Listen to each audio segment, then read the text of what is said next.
Cause we ain't giving up no mountain, we ain't giving up no tree, we ain't giving up no river that belongs to we.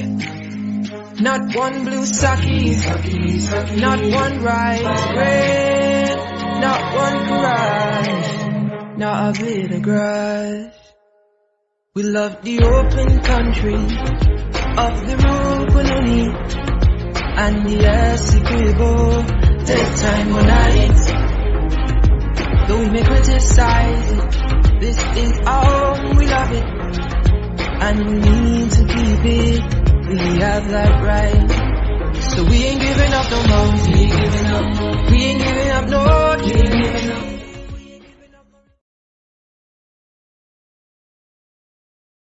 For August 11, 2023. Welcome. You know, as the program begins, I always let you know, call up a friend, call up your neighbor, let them know that Facing the Nation is on. Of course, we're on all our social media platforms, the People's National Congress Reform page, and the APNU AFC page on Facebook. You can also find us on the People's National Congress Reform YouTube as well. So call up persons and let them know we're on. Of course, like every Friday, our topics will range and we will have some very important issues to talk about. A lot has happened this week.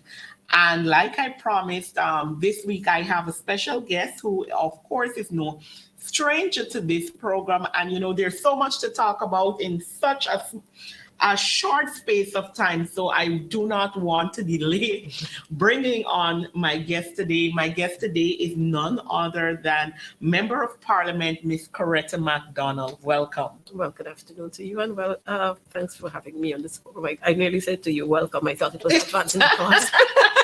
I know that feeling when you're sitting in the same space, you know? Well, there are so many issues to address today. You know, a whole lot has been happening, things moving very rapidly, and we have a very short time. Now, last week on my program, what I actually dealt with was the issues that we would have faced since the government has been installed the 3 years, because we were just coming off of their anniversary, their third year anniversary. And I just wanted to get your thoughts about how you feel and, you know, since then, what it looks like in your space as well. Well, you know, I really don't have to give my credit to the PPP government for their 3 years in office. Mm-hmm. It's clear there for everyone to see. Mm-hmm. And like I said before, I would rate them very high for their incompetence, mismanagement, discrimination, divide and rule. And for that, I would give them A. And that A would not be only A+, but it would be A for atrocious. And that's how they've been for the last 3 years. When you look at what has happened in this country, just a couple of months ago, we had the alleged rape of a 16-year-old. 20 innocent Indigenous lives were lost. Mm-hmm. And that's clearly incompetence. Mm-hmm. When we look at the manner with which persons have been dismissed, when we look at the monies they have been returning to Parliament, only returning to Parliament for monies, mm-hmm. every time within the last 2 weeks, we've seen the amount of billions of dollars they've returned to Parliament for outside of the budget. And this is all saying to us that the government is incompetent.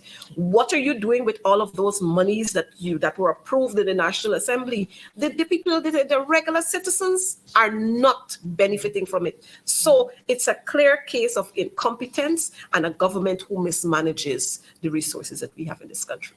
I couldn't agree with you more, because like you said, you know, and we're going to get in, my next question deals with what we've been seeing in the, even talking about the labor sector. But, you know, the fact that they're going to Parliament so often for these monies, it tells that they have no plan. You know, they're coming up every now and again with all of these things, and then they come and rush things through. But I don't want to get into Parliament yet because we got a lot to talk about, especially the last Parliament sitting that was held. I wanted to touch a bit on, we saw the president talking about, importing labor. This conversation is intensifying again. And with that happening also, we're seeing that there is a high number of unemployment, and you're also seeing them running around giving, these cash grants, to me anyhow, for businesses, etc. No real training putting out for the areas that they're claiming they're lacking services. There is nothing in the media in regard of training to get people, employed in these sectors. But what are your thoughts on that? Well, so the PPP, let me say this first of all, is an anti-working class government. Workers' interest is not their business. Their business is corruption, more corruption, drugs, discrimination, and the 3 Fs. That's their business. And so, I can't understand. I'm still trying to figure out, how is it that a government is employing truck drivers? We have had persons driving trucks here, combines, they've been operating in the mining fields and so on. And we have recognized, and they've recognized this, that Guyana as a nation, we are developing. Our oil sector is blooming. And if it is that we need truck drivers, I've seen the Ministry of Labor doling out monies here, there, and everywhere, and they're doing a training here. Aren't these issues discussed at cabinet meetings? And if they're not discussed at cabinet meetings, then we got a serious problem. So to say that we're importing truck drivers, Guyana ain't got people who could drive trucks. That's what we're saying. And if we don't have, what systems have you put in place to increase? Have you been doing training sessions in terms of teaching, pulling persons, putting out a notice out there in the newspapers, on television, and having persons come apply and come in, and you do testing with them, and if they're not up to your speed, then you do the kind of training. But what we've recognized is that Guyana has now become a country where we, the Guyanese people, are foreigners in our own country. We've seen the massive influx of Venezuelans and Cubans and Indians and Pakistanis and you see some from a very few from Asia and Nigeria and those places. And these persons, especially and we've seen lots and lots of Chinese too. These persons are now here and they have become, it's as if they've gotten bona fide rights to put up businesses and to bring their people in to employ them. And when they employ our people, they work them to dust. Now, I would have expected that the Ministry of Labor would take those kinds of things into hand, where our people are being allowed to work for long hours. They don't get time and a half. They don't get double pay. They're sent home for coming to work a bit late. They're sent home. If they take one day off, then the monies are deducted from their salaries. And then we're talking about importing drivers. We've got so many men out there, and women too, who can operate heavy duty trucks, but we're not looking at them. But this thing is, the PPP is good at this. They're all about trade-off. So they give you something and you give them something, and we trade off, putting the Guyanese people at risk. And they don't care. We've seen they almost every store you go to on Regent Street, you got 3, 4, 5 Spanish working in those stores. I don't have a difficulty with that. But while we are employing those persons, what is happening to our people? Our people are left with them being unemployed. We've got lots of youths. If you walk now down Sheriff Street, you're going to find at almost every corner, and if you turn into Duncan Street heading to Sophia, you're going to see at every corner youngsters there without jobs. What is most disappointing is that you'll find many in those same flocks or those same numbers or groups. You're going to find many of them with 5, 6, 7, 8 CXC subjects, some with a university degree, but they can't find jobs. But we import in all kind of labor we import in. And while we're importing all kinds of labor, the people we have here, we are not compensating them for their work. And so our nurses are leaving in droves. And our doctors. Our doctors are leaving in droves. Our teachers are leaving too. We'll see that come September 4th when school reopens. How many schools are without teachers? Because teachers, let me tell you, the PPP talk about how good they treat people. But nobody don't leave good. You don't run away from good. All people always say that you don't run away from good. Correct. So if you're treating our people good, then they will not leave. Let me give you a perfect example. Our nurses at the Liliendal COVID Center, wherever the fancy name, I can't even remember now, the fancy name they have for that hospital there, the infectious hospital. The nurses there used to have an allowance. Like a risk allowance. A risk allowance, let's say that. You know what this government is doing right now? They have taken that away from the nurses. Whether it was $35 or $45 or $50,000 risk allowance, they're giving them $10,000. You tell me how many of those nurses will continue to risk their lives and that of their families to remain there for $10,000. Yeah. And that is how wicked this government is. That's how wicked they are. I have learned in labor practice and labor relations that you don't ever take what is there, but you give more. You don't take away what benefits that people have gotten. But this is the same government who talk about, I'm not sure, maybe another time you'll be able to play it. This is the same government where the president now, who was the Minister of Housing, went on bad about public servants. When he was in opposition, he gave a whole long speech about public servants and how public servants should be treated and how teachers should be treated. But we can talk about teachers at a later date. And that's when he called for the 50% increase. Yes, and that's when he asked about collective bargaining. What has happened to collective? But here we're having no bargaining. All we're having here is a government who knows well how to bully and to intimidate people and to trade off. And you know, the other side of it, we hear them, and I sat in awe hearing them talk about local content the last sitting. And you know, some of these things that we're discussing that should have catered across sectors and not just in the oil and gas sector, in regards to hiring and that kind of thing, nothing of that nature, but they're boasting about local content in that sitting. But you know, Shaneika, if I were to say, you talk about local content, and you have no safety measures in place for our people.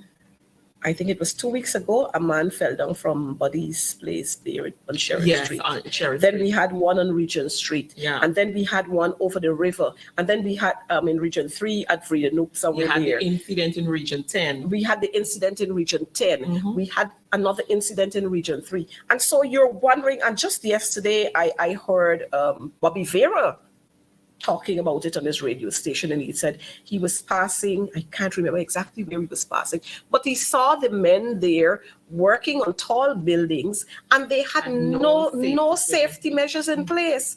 And we got a Minister of Labour who would stand up in Parliament and talk a whole lot of trash. He has now become one of the abusers of the PPP. So rather than addressing the issue at hand and giving content, he abuses. That's what he knows how to do. And we have Labour on the decline, and he says nothing about it. That's so true. The Labour officers, you don't see them anywhere around. We've got lots and lots of our children, underage children, who are employed in the security services.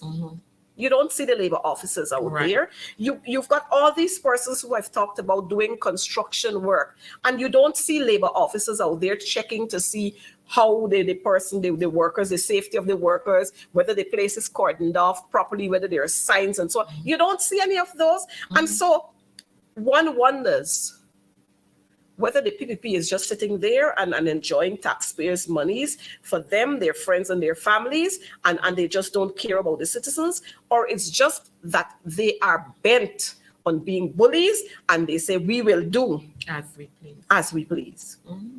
I believe personally it's a bit of both, because the things that we're seeing them putting out and the things that they're doing, in my head, it's a clear sign that you don't care about Guyana, more so Guyanese.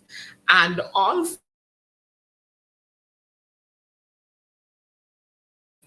it's clear because when we look at the manner with which the families of the 20 innocent indigenous children who would have died, when we look at the treatment that is being meted out to their families, after hearing that big speech about how sorry they are about this incident and they're going to take care of the families, they will maintain them. Now you're hearing $5 million and this is the final settlement. And then on top of that, when persons started to talk about it, you were hearing, we didn't have to do this and we didn't have to do that and the government didn't have to do that. So when you can treat people that way, then you can imagine there is no counselor there offering counseling to those family members.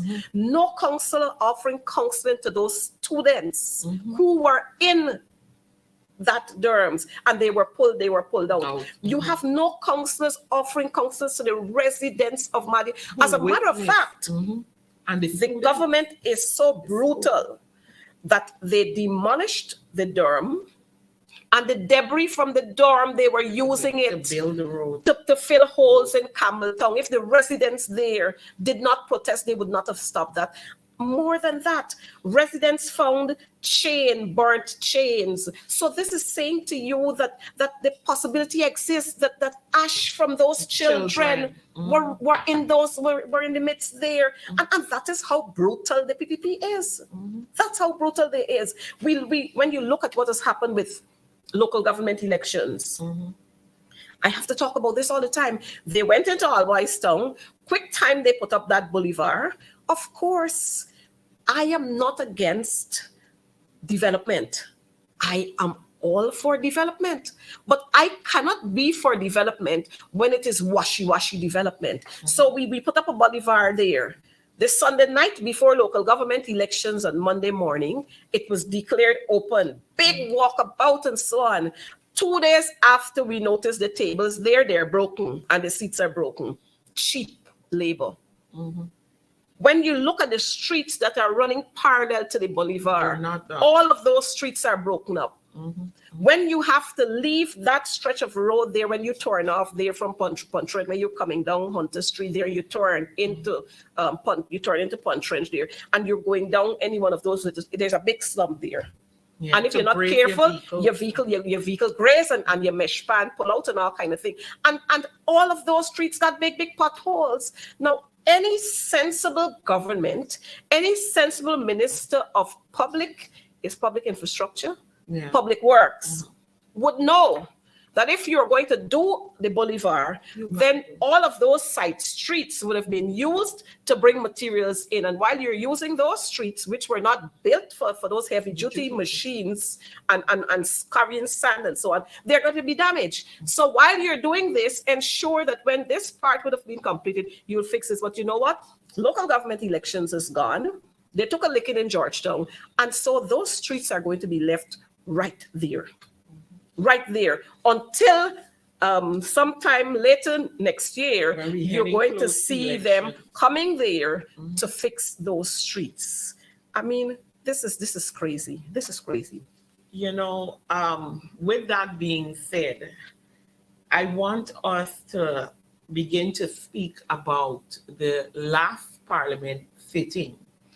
The last Parliament sitting, basically, for the viewers' knowledge, because I know we covered it right through, and persons in the morning were asking us this, And I even went on there to mention, yes, it's live. A parliament sitting that lasted 24 hours from Wednesday at 10 to about 9 on Thursday morning. And basically from the lunch break, you had no breaks for the parliamentarians other than, you go in, you exchange or you did whatever as they proceeded. And before we go into it, I want to say this to that because it shows as we continue to talk about the lack of planning and incompetence, about the government.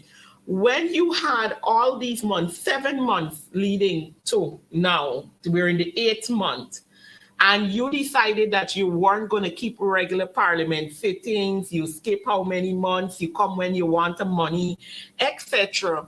And then you pack an order paper the way they did. And I want to believe personally that in bringing those estimates and having those 3 bills that they had to debate that they knew persons wanted to deal with, especially the petroleum activities bill, that somehow their questioning would have been less in regards to the monies that they were coming for, because maybe parliamentarians didn't want to sit in parliament that long. And I believe they got a shock because on the coalition side, the opposition, you guys really stick to ensuring that you grill them on those monies. So from 10 to almost midnight, while I'm sure they weren't expecting the questioning to go so long, you ensure that you grill them in every form. And of course, we know what some of those answers are like, but I want to give a big shout out and respect to the parliamentarians who stuck that, especially that part out, trying to get accountability for the monies that the government is asking for. And then after that, you had those other 3 bills being dealt with, and the petroleum activity bills, which we had quite a few speakers on because it was an important bill, while the opposition was seeking amendments as well. But we all know that ended without any of those amendments being put in. After 6 hours of going through that, let's talk about that. Well, it's not the first time that we, especially as women, as female parliamentarians, have had to endure that. I think it is most disgusting. And it speaks to the level of respect that the males in government, 1, and 2, the Speaker of the National Assembly, that they have for females. It shows the level of respect they have for females. Because if you think highly of females, then you wouldn't have your female counterparts sitting from 10 in the morning to 9 the next morning. You wouldn't have that. Outside of that, we saw, and it's always a thing. It has now become tea, where the speaker, and let me say, he is the worst speaker that we've ever seen throughout the history of this country. He allows all kinds of sidebars from the government side, but he only hears sidebars from the side of the opposition. He allows the government ministers to go and banter about this and banter about that before they can actually give you an answer, or before they can actually say what they want to say. But every time you stand up as an opposition MP to give a preamble to what you want to ask, you're always told, please stick to the question, ask the question, stop all of this, stop all of that. And then you have the other aspect where there's a whole booklet, let me put it that way, a whole booklet of words that you can't use in the parliament. It's sad that Guyana, after all these years of being an independent country, we have not yet matured when it comes to our politics. We've not matured. And with that, it beams a dark day for this country and the people of this country. We have seen the government only coming to Parliament when they want monies. And because there's an absence of regular parliamentary sittings, you have a whole bulk there. And I think sometimes they do that on purpose because they feel they can burn the opposition MPs out, that after a certain time, you will just either sit there and not ask any questions or you leave. I think if the Speaker of the National Assembly, if he wants to have fruitful discussions in the Parliament, then he would decide with the clerk and the chief whips how much we are going to do today. And we can do this 2 days after, and we can do another 2 days after. But of course, we know that he was put there by them, by the government. So he doesn't have the kind of balls to stand up to them to say, this is so, and this cannot be so, and that cannot be so. So he has got to go with the flow because the plan is, let's stretch it out and burn them out. Let them get fed up. So we'll just pass whatever we have to pass. But, when they plan that, you would hear old people say, man would appoint and God would disappoint. Or you would hear some people say, man a pint, God a gallon. So when they plan for us, on very, very many occasions, they're disappointed because they don't expect us to take turns in terms of asking the questions. And when we ask the questions, they don't expect the kinds of questions that they would sometimes get. And so that's why you find them bantering all the time before they can actually ask you the questions, and then they like to throw it. The AP and AFC did not do this. Your government did not do this. Your government did not do that. But I want to say it to our viewers. While the coalition was in office, when they took office in 2015, they had huge debts to repay. That's one. Secondly, with the limited resources they had left at their disposal, they ensured that all of Guyana, not a part, not two parts, not their constituencies, but all of Guyana, they ensured that the little resources were spread all across Guyana. So in areas in the hinterland where they had no electricity, the coalition ensured that they got electricity. Where they had no wells, they couldn't get water, the coalition ensured that they got not only wells and water, but proper drinking water, clean drinking water, not what we were experiencing again under the PPP government. While the coalition was in office, areas that hadn't roads, the coalition built roads until Edgel had said, you can't eat roads. Where there was not connectivity, we ensured that internet hubs were set up so that teachers, pupils, students, and other members of the community, that they were able to gain access to internet, to do assignments, to follow up on their reading, to do whatever they want to connect with the outside world. And the outside world is not only the US and Canada and so on, but the outside world, we sometimes look at it as being Georgetown, Linden, New Amsterdam, and so on, because when you live way out in the hinterland, you are actually shut out from everything else. So that can be placed into the group of outside world. But I listen to some people saying this and saying that and saying the other.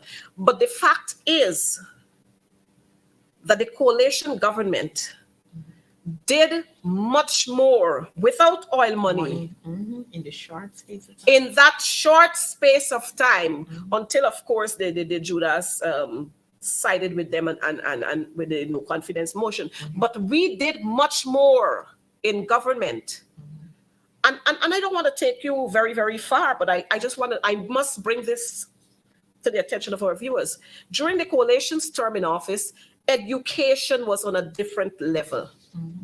We saw passes in math and English language that we hadn't gotten in 23 years. When the coalition was in office, we had a police force that was professional. You hadn't that in 23 years. When the coalition government was in office, crime was on the decrease. you hadn't execution style. You might have had one or two, but the execution style murders that we were accustomed to having, you hadn't that. People's children were free, especially your sons, were free to walk the streets. You hadn't to worry when your sons went out that they wouldn't return and you wouldn't see them again. They were free to walk the streets. The entire atmosphere around this country was different, where Afro-Guyanese, Indo-Guyanese, Chinese-Guyanese, Amerindian, Guyanese, everybody, we saw each other as Guyanese, not as Indians and Chatri and so on. We saw each other as Guyanese, and the atmosphere was different. By the time the PPP returned to office, that whole wound was reopened. And what we had there, who was black man and who was Koli man and who was this man and who was that man. And we no longer saw one people, one nation, one destiny. And that is not even the tip of the iceberg. It's deeper than that, where we are seeing in our ministries at this time a whole makeup, shake-up, makeover in the ministries. You check the ministries and you're going to see where you had a balance, and sometimes you might have had a little more of Afro-Guyanese, because in some sectors, you don't find other races wanting to be there, like the Guyana Police Force, the Guyana Defense Force. But if you check in the other ministries now, you are seeing many of our competent officers, especially if you're Afro-Guyanese, and if you're Indo-Guyanese and you have any linkage to the coalition, you're sidelined. Yeah. And we're seeing competence being replaced with incompetence. You check it. Look again at what we're having. Under the coalition, we had immigration offices built in Berbice, and you had the NIS office in Berbice even more functional. You check at the passport office in Camp Street. From 4 o'clock in the mornings, people are lining up there because they've closed the offices in the outlying regions where the coalition had set them up. During the coalition time, we had police blocks. As you go along the road, as you move from one region to another region, you check at what is happening now. You no longer have those things happening now. So the PPP government is a free-for-all, lawless government. And if you look at what has been happening recently, every day every 2 days you have a road accident and it's fatal. Every 2 mornings you got a shooting somewhere. Just the other day, we lost one of a very brilliant son of the soil, Dr. Olato Sam. And so this is saying to us that something is wrong in this country whenever the PPP is around. That's all it's saying to us. And we had another similar incident just last night, where somebody went to a home to claim that they were evicting because they bought a property. And the persons felt that they were so big, they fired shots. And at the end of it, a man who was looking at the drama ended up dead, and another injured and is in hospital. So, these are the things that we're definitely seeing. And as I talked yesterday, we're seeing a lot of these incidents. And I did talk about Dr. Olato Sam on the last program as a point as well. I want to just bring 2 other things out of the Parliament session yesterday. And because of one of the headlines that I would have seen, but 3 things that I've seen between yesterday and today. I mean, let me start by saying that the minister within the Ministry of Local Government had absolutely in the first round no answers to give. And what you talked about where, you just saw somebody saying, oh, and the APNUFC or the coalition list, that's all you got. Not a single answer in the first round. Dealing with his ministry, did we get not even something resembling an answer from Mr. Prasad? Well, nothing. Mr. Prasad is a very, very, Minister Prasad is a very special guy. And like I said yesterday, he is the reincarnate of Nigel Dharamlal. Those were the answers Nigel would have given if he was there. And I figure Nigel had a little class session with him and told him exactly what to say. Because you saw him there shuffling papers and he couldn't find the papers that he wanted. He didn't know exactly to say, And because he's not running the ministry. Mm-hmm. So he can't answer the question. The most he could say there is, and we all do. That's all he said As right a through. minister, you expected a certain level of professionalism from him. But there was none.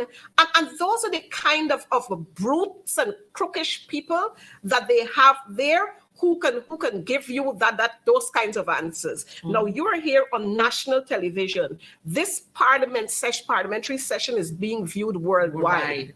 And these are the answers that your ministers give. And you know what? It was a shame. When you go out there, you see the president, he gone here and he gone there and he gone all over the place. And you expect people to respect you when your government ministers can't even defend how they're spending monies. You're asking for increases. Imagine you finish spending all the monies you got not just the other day. You can't justify and you can't justify the amount that you would have. You can't even say how much you would have spent. But you're asking for more. And so that is saying to us that this is a government that is greedy. This is a government who's only concerned about, again, their friends, their families, and their favorites. You check the contracts that are given, and you'll see who get those contracts. When they tell you about, you hear Anil talk about, and MPs and ministers and their families can't apply for this and apply for that contract and apply for that. Man, look, we know how the names has changed, because if dead people's name could come back on list and dead people could vote, then you understand what we're dealing with in this country. And so, again, Minister Prasad needs a whole lot of help. We all know the story with him and so on and so on. But he needs help. And I would expect that at our next sitting, after we would have been returned from recess, that we might be able to see a different guy. But I can say to you that he is very, very racist. He's a racist. He's a racist.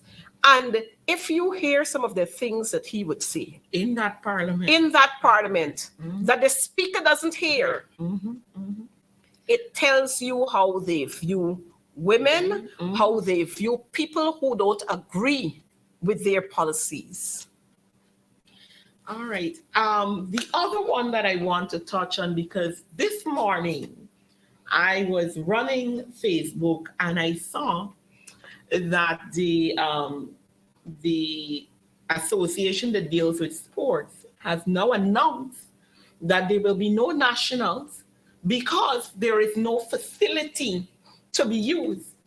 And this, I was totally shocked when I heard that, because just in the last sitting, while all these monies are being asked for by the ministry under Charles Ramson, and him telling us all these wonderful things that he did that the AP and you didn't did, because in every explanation, that's the ground he went to, that at this stage, when we have athletes who have just completed the Commonwealth Games and had so many gold medals for us, that you're saying to us, the competition that allows us to get more persons involved and see their talents and be able to, push them up, that we have no facility to facilitate the national championship, senior and junior. Like, could we talk about that? To me, that is the epitome of incompetence. Well, we know that Charles Ramson is incompetent. But what I can give the youngster kudos for is that he has learned a couple of words. And even though sometimes he doesn't know how to use them right, he has learned a couple of words, and at least he has learned to pronounce words now properly. We can give him kudos for that. But in terms of his competence in management, he has absolutely none. As minister, if you listen to his answers to MP Figueroa and some of the other MPs who ask questions. And if you listen to the responses he gave, then you'll understand that he doesn't understand what he's about. As a matter of fact, what the PPP did to him was an injustice. What Barry Jagio did to him was an injustice, where they sent him to do oil and gas. And on his return, when they got into government, they gave him sports. Total mix-up. So he's confused. He's swimming. He doesn't understand what is there. This is one of the fellas who, too, believes that friends, family, friends, and favorites should be the high point of the day in terms of contracts and positions and mismanagement and abusing Guyanese innocent professionals. I am not surprised when I hear this coming from Charles Ramson, because you know what? Charles Ramson is not the kind of person who has been engaged in sports. So he doesn't understand, as a matter of fact, sports is not important to him. He doesn't understand the values of being involved in the different sporting disciplines, or being involved in one discipline, and what that brings to you as an individual. He doesn't understand that. So he sees sports, and more so, sports in the sense of athletics. He sees that as, them running around the place, and look who's running around the place. You know, the thing is, I don't want to come over as being a racist, but if you look at the athletes who do track and field, it's either Afro or the Amerindians. Many of our East Indian students and pupils, they don't really do well at athletics. You might have a few of them. You might find them at cycling, quite a few of them at cycling. But you look at how much this government put into cricket. Look at how much they put into squash. Look at how much they put into tennis. But when it comes to track and field, and somewhat swimming, that's not their cup of tea. We just saw cricket. We have the cricketers here, West Indies and whoever else here. And look at the amount of emphasis that is being placed on that. We're going to have CPL just now, and having a cool all those grounds. You're going to see how the stadium is going to be fixed A111 for those matches to be held there. So certain disciplines within sports is priority for this government. Other disciplines are not priority for them. And I'm hoping that our people are seeing. And as I'm on this, let me extend congratulations to our athletes who have performed exceedingly well, even when the conditions are not right for them. But you know what? You can't take from a person what is inside of them. And if we were to pay attention to our athletes and to put in the kind of resources for them to be able to fully develop their potentials, then we would be at the level of competing with Jamaica and Trinidad and everywhere else. 100. Not only at CAC, but at Olympics and at other games. The thing is, we have to have a government that is in love with people. A government that is all-rounded. Not a government who want to walk the streets to show people that you can be walking around the community and you're walking around here and you're walking around there. I know you residents tell you something. Oh, we can look at that just now. Oh, we can talk to this person. Oh, talk to that person. I'm hoping that our folks are seeing that there is a disdain within the PPP for Black people, and this is Afro-Guyanese, and for other persons who oppose their policy. There's a disdain for them. And so once there's a disdain for you, then you fall by the wayside. And that is as straight as it is. With the announcement of nationals being postponed, or there will be no nationals, well, that's another cup of tea that we'll have to mix the milk and maybe add some sugar and add some water. If the water there is too hot, we'll have to add some regular water to cool that off. That's another discussion. But it's that will be an embarrassment to this government. It would be a total show of disdain, and it would be a show of disrespect for one set of people who are geared to that discipline of sports. You know, I can safely say, outside even track and fields, you have boxing and all these other things happening, that you don't see much government support in these areas. And, you know when I went to secondary school, I was a national athlete. And anybody participating in track and field, boxing, and all those other sports, you have no funding basically. If you don't find your own sponsors or have, what you call a lovely godparent who is willing to push you, if they see potential, it is not happening.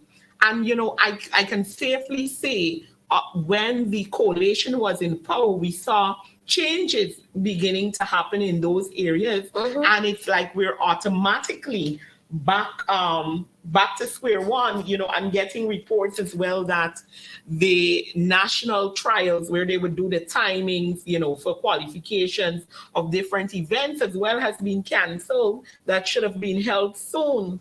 And, as we're talking, persons are also complaining about other sporting activities that persons are getting zero support from the government. Well, if it's clear as day for us to see. We have in Georgetown, we have the stadium, we have the police sports club ground, we have Iron Ghana, we had border just the other day that is now under repairs and so on. And let me say, we are not anti-development. But the thing is, if you have your home and you recognize that a board is losing, what are you going to do? Allow that board to fall out and you're going to look after another house somewhere else? You're going to fix what you have, ensure that it is proper, and then you go off to fixing another. So that when you go to fix another, you can now say, okay, I have two properties. And when that one is properly fixed, if you have the resources, you can go to acquire another, and then you fix that. But you don't leave what you have to fall to pieces and you go fixing. And we have seen what the PPP government is doing in Georgetown, what they are doing in Linden, what they are doing in New Amsterdam. And if you look at what they have been doing, let's look at the Berbice Bridge. You notice where they built the Berbice Bridge? Outside of the town, when one would expect that you would put a bridge in the town so that more businesses can be developed along that stretch. So all those persons who used to sell along that ferry road there, they've been out of jobs. They had to seek other employment. And this is what the PPP government are about. Every area where the PPP doesn't have a hold on, they punish you. And as we talk about punishing people, it brings me right to, I know this is outside of what we're talking about, but I have to say it brings me right to the manner with which public servants and teachers are being treated by this government. Definitely. Another issue, we're talking about the speaker, and we only have, I just realized we basically probably have about 3 minutes or so to wrap up, but we talk about the speaker, his show of biasness, etc. We saw the motion being moved to have the discussion about the Mahdia dormitory. It was denied. And then we saw yesterday 3 persons being put in place to apparently start that commission of inquiry. But one of what we talked about earlier, the fact that you have decided to give a certain amount of money, even before you had an inquiry to understand where your lapses are, what needs to be fixed, and really and truly the level or the depth of this issue, then you can give compensation. And so we see them now setting up that committee, and we are waiting to see those results. But I just thought it was worthy to mention that a motion was brought, the speaker shot it down, and next morning we see them now putting in a thing that the president had promised to do over a month before or more. And then he now has put that commission in place. Well, it's about maybe 69, 70 somewhere. No, it's about days. Near 80 days now. Wherever, 60, 67, 68, 69, 70, 80, whatever days, since we had that fire at Mahdia. I think it's about a week after that, the president said, and this is the PPP, they always try to come like Santa Claus to give you what they think you need to calm you down. And so they came up with that big, bright idea that there's going to be a commission of inquiry to find out all the details about what led to that deadly fire on that night. I think it was the 21st of June, something. Well, I can't remember the date. Anyhow, you were having an inquiry yesterday that was put in place. But you already paid the people $5 million and you said that's final payment. So if this commission of inquiry now comes up and put there the government as being responsible for the death of those children, and the inquiry now come out and say, well, okay, you're going to the government will have to pay liability or something to the tune of maybe $20 million per family or something like that. Already had them signed. Then what happens in that case? Because you heard the attorney general, and you know what they did? They went into those areas and they flew those parents out from Chinapau and all those areas where the students were from and brought them down to Mahdia. They were not even given the opportunity to read properly the document or have a legal mind there to say to them, well, okay, yes. This is right. No, you shouldn't do this. Let's ask for more time. They just flew them out, and people are grieving at this time. And what the folks at this time want to do, they want to be left alone to be allowed to grieve. And every time you come up with all kinds of things, it's bringing that feeling all fresh again into them. And so I think the people they just wanted to get over this, and they don't want to be disturbed anymore with that. So they went there. But who were the persons that sat there and decided $5 million for a 5-year-old, and the same $5 million for a 13-year-old, and the same $5 million for a 15-year-old? What was the criteria that was used to determine the amount of monies that you give to those people? And you know, this situation is a vexing situation. I know that we had one student who went overseas, and we're not hearing anything else about that student. Yeah. I'm hoping that student is doing pretty well. But you're not hearing anything else about that student. Is the government following up? Why isn't the nation being made aware and keep up to date with the progress of that child? Is this a lockdown thing between the government and the family members? You know, and so it leaves many, many more questions unanswered. More than that, the commission of inquiry that has been set up. Now, the witnesses there will probably have to be the students who were there. But were those students awake when the girl scratched the match, according to them, that this child scratched the match, and like, were they awake, or they were awoken by the heat? So who would be the witnesses to know that this little girl was the person who set the place afire? Then you have to find out what were the conditions, what were the leading up events that led her to do such a drastic thing, you know? And so here again, failure on the part of, and I was asking all the time, and I was saying this all the time, that the Minister of Education, Priya Devi Manikchand, you know, she gets very upset when I call her name, but I have to call it. And I know one time she said, I'm obsessed, but Priya Devi Manikchand, you know, getting obsessed or being obsessed over you is zero for me.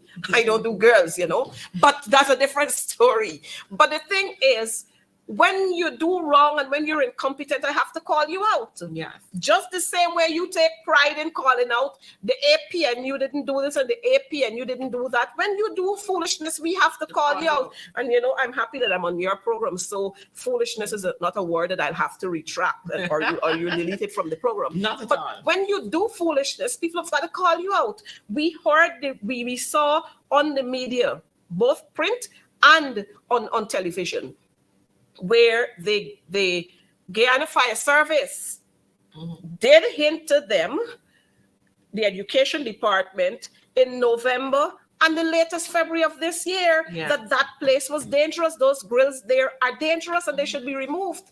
But here again, Dharamlal wasn't interested in that. Maybe Dharamlal was interested in having the girls locked in there so he could pass in a night or two. So he kept the grills there. But these are all questions that I'm hoping that will the COI would be able to bring out. And that the COI, the 3 members of the COI, they're going to be professional enough to sit and analyze the information that they would have acquired and come up with proper recommendations and allow the penalties to fall where they should fall.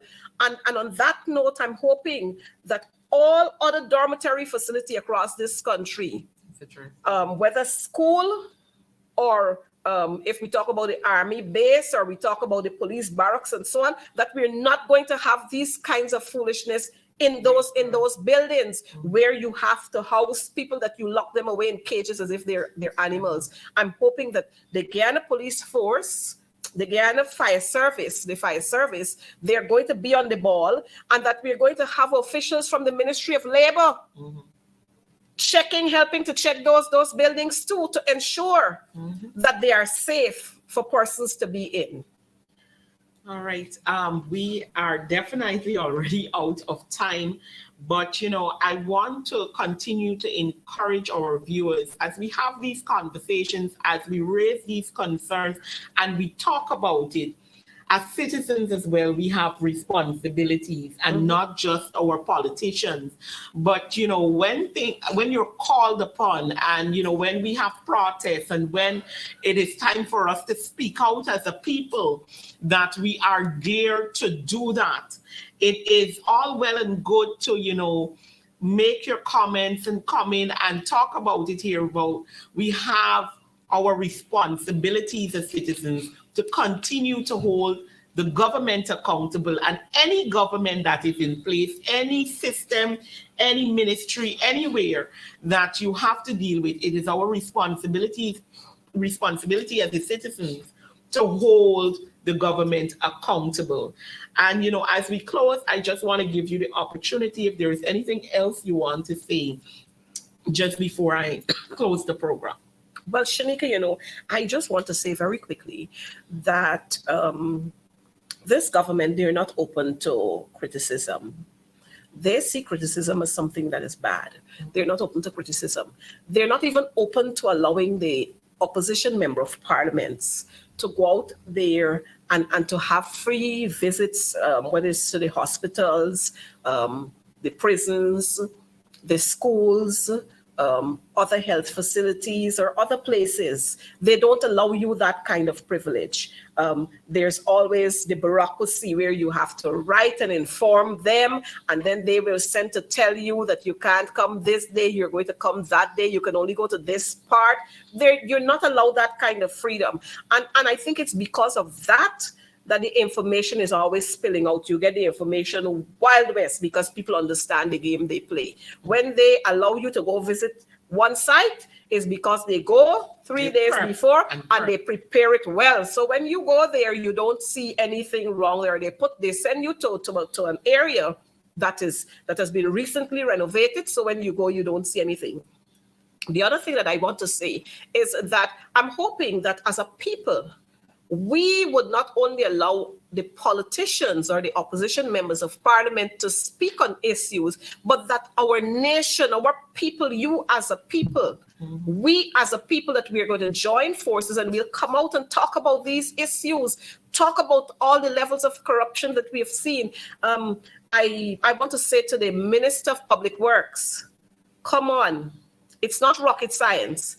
If you're going to be fixing roads and you're blocking off roads, then put up little signs there a day or two before so that residents would know I shouldn't drive down here because it's going to be blocked off from 10 o'clock in the morning until 12 the next day. Put up those little signs. Our citizens in South Romvelt, they're going through hell.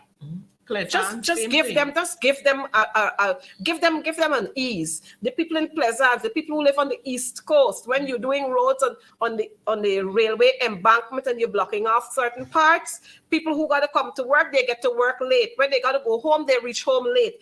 Y'all just fix the things and do it properly. Notify people beforehand that you can't, it's disgusting sometimes, even for me. Driving around the Georgetown, and when you're driving one path, when you reach there, then you recognize road is blocked, and you got to turn on. You just see cars turning around. Come on, y'all, fix it right. You need to fix the cemetery road too. Just carry your prayer warriors down there, and y'all pray and fix cemetery road, because that's another hustle and stress for people. Some days you're there and the traffic is it's coming down on the two lanes, and then when they reach a certain point, they have to cut off and come onto one side of the road. Come on, Bishop, fix it. You know everything. Fix it. I know that Jesus is not here, and if he was here, he would not have voted for the PPP. So he has left you. He has allowed that cup to pass from you. So I can understand the stress you're in. But finally, let me say to our citizens, let me warn our citizens that dengue, typhoid, COVID is on the rise. So please be careful when you go out there. Wear your mask if you have to be in huge crowds. Wear your mask. Sanitize as often as possible.